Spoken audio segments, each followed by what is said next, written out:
Baik, di sini saya Nadia Lesaniada Manik akan menjelaskan CBR saya kepada orang tua saya. Di mana CBR yang saya jelaskan ini terdapat dua buku. Buku pertama adalah berjudul Isu-isu Kontemporer di Kawasan Asia Selatan. Dan buku yang kedua yang berjudul India, Bangkitnya Raksasa Baru Asia. Baik, buku pertama yaitu Isu-isu Kontemporer yang terjadi di Asia, di kawasan Asia Selatan. Kawasan Asia Selatan merupakan kawasan yang kaya akan budaya, di mana letak kawasan Asia Selatan ini merupakan kawasan yang sangat strategis. Dan juga kawasan Asia Selatan ini merupakan peradaban tertua di dunia. Kawasan Asia Selatan terdiri dari 8 negara, di mana negara pertama India, Pakistan, Bangladesh, Afghanistan, Bhutan, Maladewa, dan Sri Lanka. Ya. Selanjutnya yaitu di Asia Selatan terjadinya kolonialisme, di mana Inggris pernah menjajah di ke-8 negara tersebut. Jadi Inggris ini berkuasa atas 8 negara. Selanjutnya yaitu di Asia Selatan ini terdapat 4 level keamanan yang ada di kawasan negara tersebut, di mana level pertama itu level domestik, level regional, level interregional, dan level global. Yang selanjutnya yaitu Lahore Declaration sebagai tameng penggunaan nuklir India-Pakistan, di mana India dan Pakistan itu merupakan negara yang kuat yang terletak pada kawasan Asia Selatan. Dengan membaiknya hubungan India-Pakistan terlihat saat masing-masing utusan Perdana Menteri atau kedua negara hadir pada sidang Majelis Umum yang diselenggarakan oleh Perserikatan Bangsa-Bangsa atau PBB. Yang keempat yaitu kondisi pangan India. Di India itu masih terjadinya kelaparan dan kurang gizi, yang dimana pemerintah sudah melakukan beberapa upaya kepada India untuk menanggulangi terjadinya kelaparan tersebut. Yang bab berikutnya yaitu kejatuhan dan krisis ekonomi Sri Lanka. Sri Lanka ini mengalami krisis ekonomi, di mana krisis ekonomi ini terjadi karena pemerintahan Sri Lanka yang melakukan kesalahan tata kelola pemerintahan, di mana kebijakan pemerintahan Sri Lanka yang bernama Gotabaya Rajapaksa menetapkan kebijakan nepotisme, di mana mengangkat anggota keluarganya sebagai bekerja di sistem pemerintahan, sehingga masyarakat yang ingin menjadi pemerintahan itu ditolak oleh mereka, sehingga ia mengangkat kakaknya dan adik kandungnya yang bekerja di sistem pemerintahan. Dengan sistem presiden Sri Lanka dengan kebijakan presiden Sri Lanka yang seperti itu mengakibatkan terjadinya krisis di ekonomi di Sri Lanka.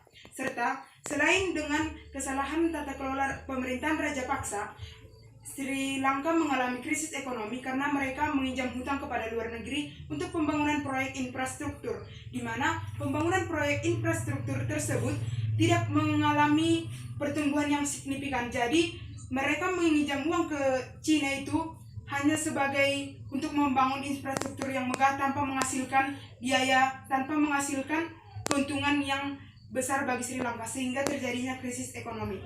Yang berikutnya yaitu pernikahan anak di Bangladesh. Pernikahan anak di Bangladesh ini mencapai 51% remaja yang menikah, di mana sebelum usia 18 tahun banyak anak perempuan yang menikah, sehingga pemerintah di Bangladesh menerapkan kebijakan untuk membatasi atau mencegah terjadinya pernikahan anak di Bangladesh tersebut. Selanjutnya yaitu kehidupan hijrah di balik jeruji sosial. Hijrah yaitu ketidakmampuan seseorang dalam menjalankan peran seksualnya sebagai laki-laki karena telah dikebiri, di mana hijrah juga disebut sebagai mereka yang lahir dengan alat kelamin ganda. Dahulunya hijrah ini masih dianggap oleh masyarakat sekitarnya, tetapi lama-kelamaan hijrah ini dilecehkan dan tidak diterima oleh masyarakat, sehingga pemerintah membuat upaya untuk agar hijrah ini dapat diterima dalam masyarakat tersebut. Yang bab berikutnya yaitu pembersihan etnis laut sampah di Bhutan. Pembersihan etnis laut sampah di Bhutan digunakan untuk agar etnis laut sampah itu diakui oleh Bhutan, di mana etnis laut sampah ini berasal dari Nepal. Sehingga dengan terjadi konflik tersebut, maka hubungan antara Nepal dan Bhutan itu menjadi tidak baik. Yang berikutnya yaitu isu keamanan dalam industri fast fashion di Bangladesh. industri fast fashion di Bangladesh merupakan tren berpakaian yang buruk, di mana dengan tren yang berpakaian buruk namun masih memiliki manfaat bagi Bangladesh, di mananya dengan fast fashion tersebut dapat meningkatkan negara tersebut. Yang ke-10 yaitu perdagangan manusia dan prostitusi anak. Perdagangan manusia ini juga terjadi di Bangladesh, di mana banyak mereka yang memperjualkan anak untuk bekerja dalam seks komersial, yang dimana terdapat pula dalam perbudakan anak. Yang buku pembanding yaitu India, Bangkitnya Raksasa Baru Asia. Di sini India yang dahulunya kita ketahui masih mengalami kelaparan, lama-kelamaan atau semakin zaman ia meningkat, di mananya kebangkitan ekonomi di India itu meningkat sehingga negara India sekarang sudah diakui oleh banyak negara, yang dimana perdagangan mereka sudah lebih tinggi daripada negara lain. Serta di India juga sudah berkembang perfilman yang menarik seperti yang kita kenal sekarang Bollywood atau Hollywood, sehingga dengan munculnya perfilman tersebut maka mengangkat derajat India. Yang berikutnya yaitu pendidikan teknologi India juga sudah diakui dunia, di mana India dengan negeri berpenduduk lebih dari 1 miliar jiwa dikenal memiliki lembaga pendidikan yang tinggi dan diakui oleh pemerintahnya dan pemerintah di dunia. Yang berikutnya yaitu ekonomi dan pertanian.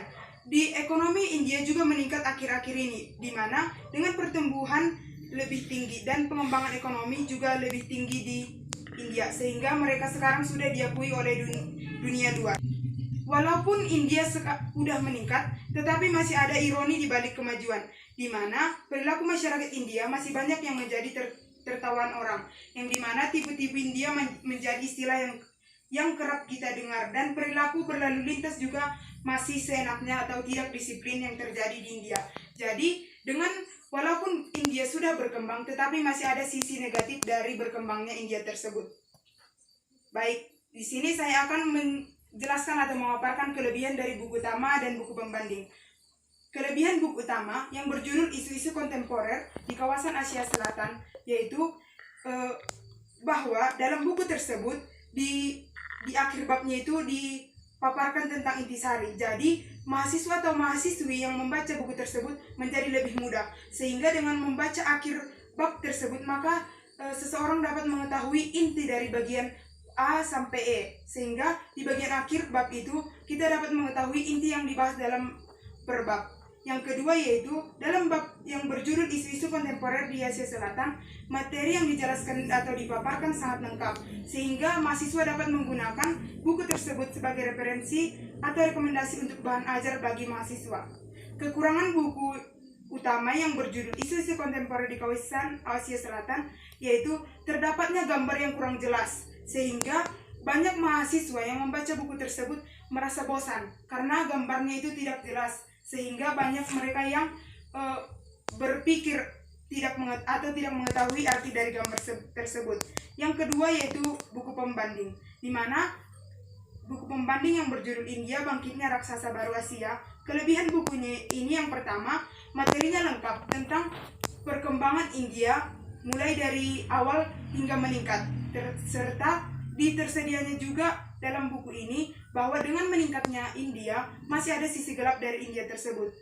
Yang kedua yaitu kekurangan dari buku India, Bangkitnya Raksasa Baru, di mana penjelasan di sepanjang bab itu hanya panjang saja, tidak mencakup hal yang jelas, di mana dalam setiap bab ini tidak hanya langsung ke intinya, jadi membuat contoh-contoh sehingga membuat mahasiswa itu bosan dalam membaca buku tersebut.